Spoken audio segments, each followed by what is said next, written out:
Good morning dear students. Today we are learning Srishti Hindi Pathmala कक्षा 4। देखिए बच्चों, आज हमारे लेसन नंबर 13 जिसका नाम है अंतरिक्ष यात्री Rakesh Verma. Page page number 75। बच्चों, अंतरिक्ष यात्री मतलब जो कहाँ कर जाकर आए हैं स्पेस में, अंतरिक्ष में जाकर आए, उन्हें क्या बोलते हैं? अंतरिक्ष यात्री। और हम ये लेसन में किसके बारे में पढ़ेंगे? राकेश शर्मा के बारे में पढ़ेंगे। तो ये देखिए, ये कौन है बच्चों? राकेश शर्मा है। तो देखिए क्या बोला गया है कि हम कहानी किस्सों में ऐसे महान व्यक्तियों के बारे में पढ़ते हैं जिन्होंने हर तरह से भारत की भूमि को गौरवान्वित किया और संसार में अपना नाम अमर करके हमेशा के लिए भारतवासियों के दिल में अपना स्थान बना लिया।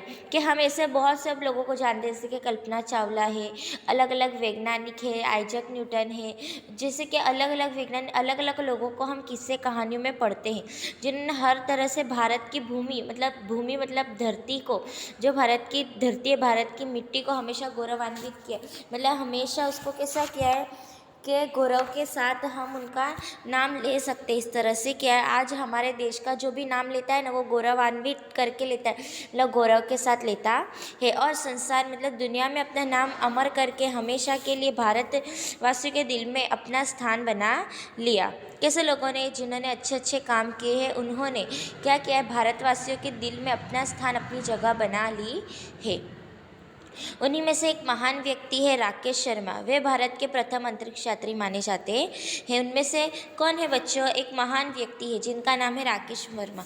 अब राकेश वर्मा के बारे में क्या खास बात है कि वो प्रथम अंतरिक्ष यात्री माने जाते हैं। मतलब हमारे देश से, भारत देश से सबसे पहले स्पेस में अगर कोई गया हो तो कौन गया था? राकेश शर्मा गए थे। अब देखिए बच्चों, उनके बारे में आगे पढ़ते हैं। राकेश शर्मा का जन्म 13 जनवरी 1949 को पंजाब के पटियाला शहर में हुआ था। कब हुआ था बच्चों? 13 जनवरी 1949 में। कहाँ हुआ था? तो पंजाब के पटियाला शहर में हुआ था। इनकी पढ़ाई लिखाई आंध्र प्रदेश में हुई। बचपन से ही इन्हें विमान चालक बनकर आसमान को छूने का शौक था। विमान चालक का मतलब पायलट नहीं होता है बच्चों, विमान चलाने वाले को विमान चालक बोलते हैं। बचपन से इनको क्या शौक था कि मैं विमान चलाऊँ, विमान चालक मतलब पायलट बनने का शौक था, और आसमान को छूने का शौक था, मतलब आसमान तक जाने का शौक था। 1966 में इन्होंने अंतर्राष्ट्रीय रक्षा अकादमी में प्रवेश लिया। इक्का में बच्चा अंतर्राष्ट्रीय रक्षा अकादमी मतलब एकेडमी में प्रवेश लिया, एडमिशन करवाया। साढ़े चार साल के बाद इन्हें भारतीय वायुसेना में कमीशन प्राप्त हुआ। कहाँ फिर उसके बाद कहाँ गए वो? भारतीय वायुसेना। मतलब वायुसेना किसको बोलते हैं बच्चों?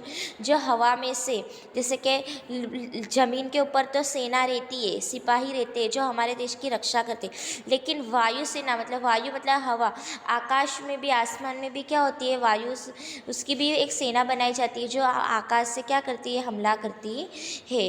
उनके विमान, उनके जहाज ऊपर, हवाई जहाज ऊपर जाते हैं और वो वहाँ से हमला करते हैं। तो उन्हें वायुसेना में कमीशन प्राप्त हुआ। स्क्वाड्रन लीडर राकेश शर्मा ने अनेक प्रकार के विमानों को चलाने में सफलता प्राप्त की। क्या बुलाया गया है कि स्क्वाड्रन लीडर, स्क्वाड्रन मतलब बच्चों जो टीम आती है ना, स्क्वाड्रन किसको बोला जाता है? टीम के लीडर कौन थे? राकेश शर्मा थे।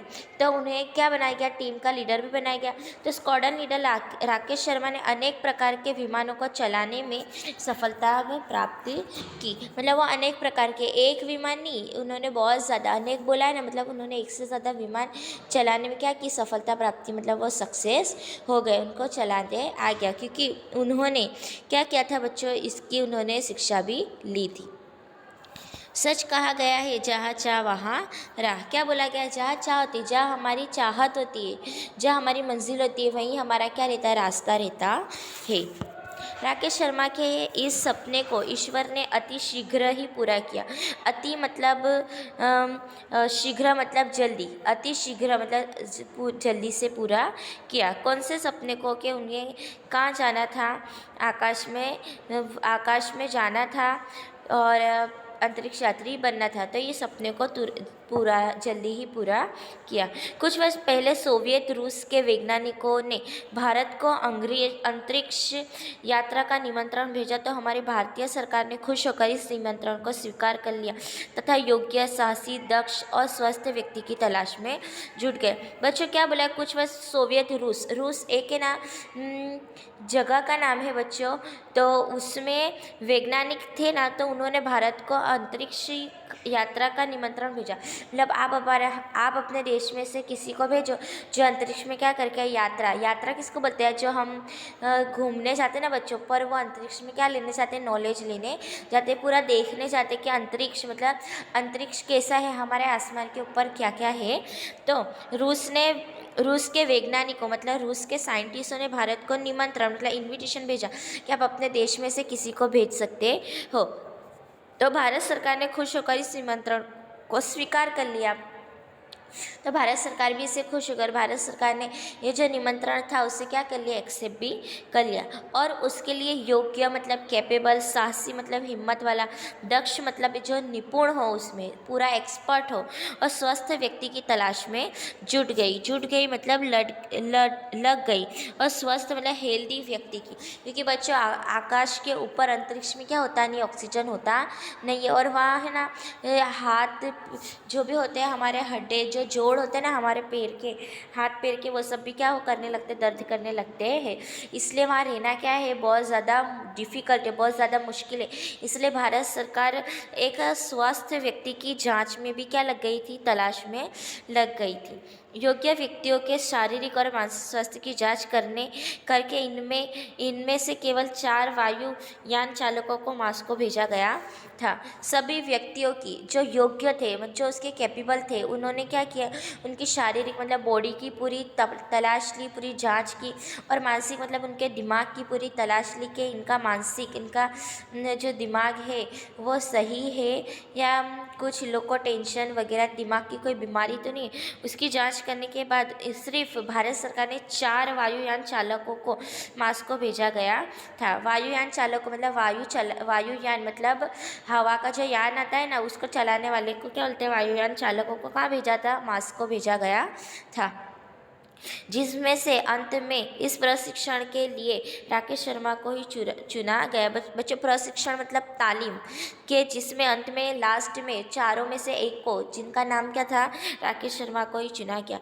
इतना ही नहीं, सभी कठिनाइयों का सामना करते हुए वे प्रशिक्षण में जुट गए। जो भी कठिनाइयाँ, जो भी परेशानी आई थी ना, उसका सामना करने के बाद वो किस में जुट गए, किस में लग गए, प्रशिक्षण मतलब ट्रेनिंग में लग गए, तालीम में लग गए। फिर क्या बोला गया बच्चों, योग्यता परीक्षा के बाद राकेश शर्मा को सितंबर 1982 में मॉस्को के पास स्थित स्टार सिटी ले जाया गया। अभी तो ये कहाँ थे, मॉस्को में थे, बराबर ना। मॉस्को इनको भेजा गया था प्रशिक्षण के लिए, इनको भेजा गया था, पर इन्होंने प्रशिक्षण पूरा कर लिया बच्चों। फिर इसके बाद इनको कहाँ भेजा गया कि मॉस्को के पास स्थित है, मतलब वहाँ है एक जगह है स्टार सिटी, वहाँ उनको ले जाया गया। वहाँ गागरिन प्रशिक्षण केंद्र है, जहाँ अंतरिक्ष यात्रियों को प्रशिक्षण दिया जाता है। प्रशिक्षण मतलब ट्रेनिंग का केंद्र है कि वहाँ क्या होता है, अंतरिक्ष में जाने वाले हर एक इंसान को वहाँ की प्रशिक्षण, वहाँ की ट्रेनिंग दी जाती है। गागरिन नाम बोला गया ना बच्चों, गागरिन में भेजा गया, गागरिन में ले जाया गया। फिर जहाँ यात्रियों को क्या दिया जाता है, ट्रेनिंग दी जाती है। सबसे पहले उन्होंने रूसी भाषा सीखी। उनका प्रशिक्षण सुबह 4:30 से आरंभ हो जाता था। क्या बोला गया, सबसे पहले प्रशिक्षण में उन्होंने क्या की कि रूसी जैसे कि हिंदी, इंग्लिश, गुजराती, मराठी जो भाषा थी उसमें एक रूसी भाषा भी आती, तो उन्होंने सबसे पहले रूसी भाषा सीखी। उनका प्रशिक्षण सुबह 4:30 बजे आरंभ होता था। आरंभ मतलब शुरू होता था कितने, सुबह 4:30 बजे, मतलब उनकी ट्रेनिंग। केंद्र में उन्हें अंतरिक्ष और अंतरिक्ष यान के विषय में विस्तृत जानकारी दी गई और हर प्रकार की दुर्घटना का सामना करने के लिए भी तैयार किया गया। क्या बोला गया है बच्चों कि उन्हें अंतरिक्ष मतलब स्पेस में और अंतरिक्ष यान मतलब स्पेस का जो यान था ना बच्चों, उसके बारे में उनको विस्तृत मतलब पूरी डिटेल में क्या दी गई थी, जानकारी दी गई थी। और उन्हें यह भी बताया गया था कि दुर्घटना का सामना करने के लिए उन्हें तैयार भी किया गया। दुर्घटना मतलब जो खराब घटना घटती है ना, उसको क्या बोलते हैं, दुर्घटना की। कुछ भी हो पर तुम्हें उसका क्या करना पड़ेगा, सामना करना पड़ेगा, क्योंकि वो धरती पे नहीं थे ना बच्चों के हम जाकर कोई भी जाकर उनको बचा लेता या लेकर आ जाता, तो स्पेस में थे और स्पेस में जाना सबके बस की बात नहीं होती। भारत सरकार ने 4 वायुयान चालकों को भेजा था, लेकिन उसमें से सिर्फ एक को ही चुना गया था, जो कौन थे, हमारे राकेश शर्मा थे। तो उन्हें सब चीज़ों के बारे में बताया गया था।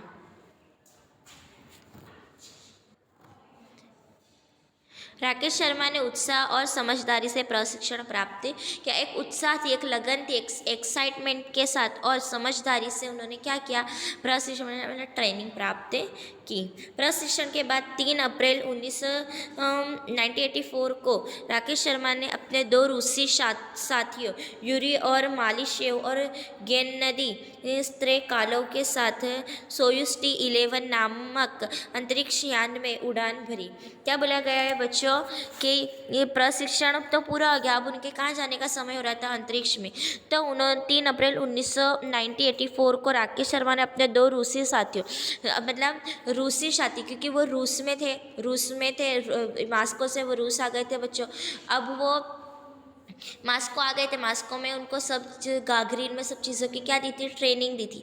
फिर उसके बाद है ना जो रूसी के जो साथी थे, तो उनका नाम क्या है, यूरी मालिश और गेन्नदी स्त्रेकालोव, ये 2 नाम है बराबर ना, उनके पार्टनर थे। के साथ उन्होंने सोयुज T-11 नामक अंतरिक्ष यान मतलब अंतरिक्ष यान का नाम है, जैसे कि हवाई जहाज के अलग अलग नाम होते हैं ना, उसी तरह है ना अंतरिक्ष यान का भी नाम है, क्या है, सोयुज T-11 में उड़ान भरी, मतलब वो टेक ऑफ उन्होंने कर लिया। 4 अप्रैल को ही भारतीय समय के अनुसार शाम 8:01 पर यह अंतरिक्ष यान स्टेशन सेल्यूट 7 नामक दूसरे अंतरिक्ष यान से जुड़ गया। बच्चों उड़ तो गया, फिर उसके बाद है ना 4 अप्रैल को ही 3 अप्रैल को उन्होंने उड़ान भरी और 4 अप्रैल को इन्होंने भारतीय समय के अनुसार मतलब हमारे इंडिया में कौन सा टाइम हो रहा था, शाम के 8:01 पर अंतरिक्ष स्टेशन सेल्यूट 7 नामक दूसरे यान से जुड़ गए। मतलब इन्होंने पहले तो ये सोयुज T-11 में थे बराबर ना, ये तीनों जन। अब उसके बाद वो कौन से यान में चले जाते, जैसे कि हम ट्रेन बदलते ना, उसी तरह ये कौन से अंतरिक्ष यान में गए, सेल्यूट 7 नाम के दूसरे यान में जुड़ गए। इसमें 3 रूसी अंतरिक्ष यात्री भी मौजूद थे, उसमें और भी क्या थे, 3 यात्री मौजूद थे, किसमें, सेल्यूट 7 में। उन्होंने आने वाले 3 यात्रियों का हार्दिक स्वागत किया। जो 3 यात्री आए थे ना, कौन, एक तो राकेश शर्मा और राकेश शर्मा के 2 रूसी साथी, ये दिख रहे हैं बच्चों आपको, इनके साथी है रूसी साथी। तो उनका क्या किया, जो विमान जो बैठे थे ना सेल्यूट 7 में, उन्होंने उनका हार्दिक मतलब दिल से क्या किया, स्वागत किया, वेलकम किया। राकेश शर्मा के संपर्क विविध उपकरणों द्वारा पृथ्वी से लगातार बना रहा। संपर्क मतलब वो हमेशा जुड़े रहे, किसके साथ, विविध उपकरणों मतलब विविध साधनों के साथ, विविध यंत्र के साथ वो क्या रहे, संपर्क मतलब संबंध में रहे, मशीन जिसे बोला जाता है। कई प्रकार के विविध मतलब कई प्रकार के उपकरण वो लेके गए थे, जिसके साथ वो भारत के साथ जुड़े रहे और वो भारत को हर एक चीज़ की क्या दे रहे थे, पल पल की खबर दे रहे थे। उस समय की प्रधानमंत्री श्रीमती इंदिरा गांधी ने राकेश शर्मा से पूछा, अंतरिक्ष से हमारा देश कैसा लगता है। राकेश शर्मा ने बेहिचक उत्तर दिया, सारे जहां से अच्छा। अंत में 1 सप्ताह रहने के बाद राकेश शर्मा 11 अप्रैल 1984 को सकुशल धरती पर लौट आए। क्या बोला गया है बच्चों, कि वो किसी न किसी उपकरण से हमारे धरती के साथ तो जुड़े रहते थे।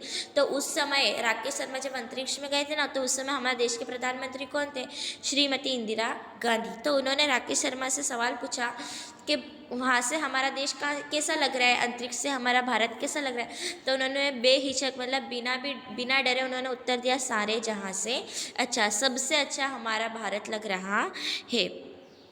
अंत में मतलब लास्ट में एक सप्ताह रहने के बाद राकेश शर्मा 11 अप्रैल 1984 को सकुशल मतलब अच्छे से धरती पर लौट आए। कितना टाइम तक रहे थे बच्चों, वो 1 हफ्ते तक रहे थे। चलो अब आगे, इस सफलता को देखकर हम भारतीयों का सिर गर्व से ऊंचा हो गया। किस सफलता के वो उन्होंने सबसे पहले प्रशिक्षण लिया, उनके सामने इतनी कठिनाई आई फिर भी उन्होंने हर किसी का क्या किया, सामना किया।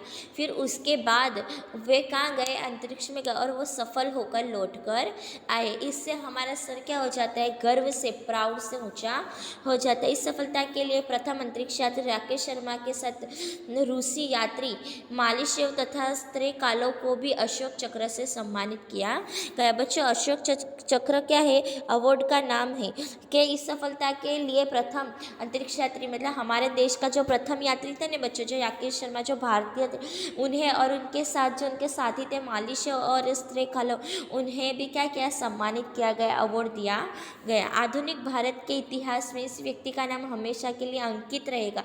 मतलब अंकित हो गया मतलब लिखा गया, अंकित गया हो गया मतलब लिखा गया। आधुनिक आज के युग में भी हमें भी उत्साह, लगन और परिश्रम से आसमान की ऊंचाई को छूने की आकांक्षा मन में रखनी चाहिए। आकांक्षा मतलब उम्मीद रखनी चाहिए। क्या, उत्साह मतलब एक्साइटमेंट, लगन रहनी चाहिए, परिश्रम, मेहनत से आसमान की ऊंचाई को छूने की मन में क्या रखनी चाहिए, आकांक्षा मतलब इच्छा, उम्मीद रखनी चाहिए। आकांक्षा मतलब क्या था बच्चा, इच्छा रखनी चाहिए। क्योंकि राकेश शर्मा को बचपन से विमान चालक बनकर आकाश को छूने का शौक था, तो उन्होंने बड़े होकर अपने सपने को पूरा भी किया। उसी तरह तो उन्होंने ऐसे नहीं पूरा किया, उन्होंने उनमें उत्साह था, लगन थी, परिश्रम किया उन्होंने हर एक चीज़ का। क्योंकि वो कितने उनकी जब ट्रेनिंग होती थी तो वो सुबह 4:30 बजे उठते थे और हर जो भी उनको ट्रेनिंग दी जाती थी वो करते थे। तो देखिए बच्चों, हमें इससे क्या सीख मिलती है, ऊंचे विचार रखते हुए आगे बढ़ने वाले व्यक्ति की सहायता ईश्वर अवश्य करते हैं। कि हमें विचार कभी भी, हमारी सोच कभी भी नीचे नहीं होना चाहिए, हमें छोटा नहीं, हमें बड़ा ही सोचना चाहिए। तो हमारे जो बड़ी सोच रहेगी ना, तो उसकी मदद कौन करेगा, ईश्वर ही करेगा। क्योंकि ईश्वर ने ही राकेश शर्मा के सपने को जल्दी ही पूरा किया था। किस तरह से पूरा किया था, क्योंकि रूस के वैज्ञानिकों ने भारत को इन्विटेशन कार्ड भेजा था, किसका, कि तुम तुम्हारे देश में से किसी को अंतरिक्ष यात्रा पर भेज सकते हो। तो भारत ने उस निमंत्रण पत्र को एक्सेप्ट किया और भारत ने राकेश शर्मा को भी उसमें भेजा था। ओके बच्चों, हमारा लेसन यहाँ कंप्लीट होता है और ये आप लोगों को शब्द अर्थ दिए हैं। तो देखिए, गौरवान्वित मतलब गौरव के साथ, संपर्क मतलब संबंध, विमान मतलब हवाई जहाज, उपकरण मतलब मशीन, यंत्र, प्रशिक्षण मतलब ट्रेनिंग, चालक मतलब चलाने वाला, विविध मतलब कई प्रकार के, लगातार मतलब निरंतर, अंकित मतलब लिखा गया। ओके बच्चों, हैव अ नाइस डे।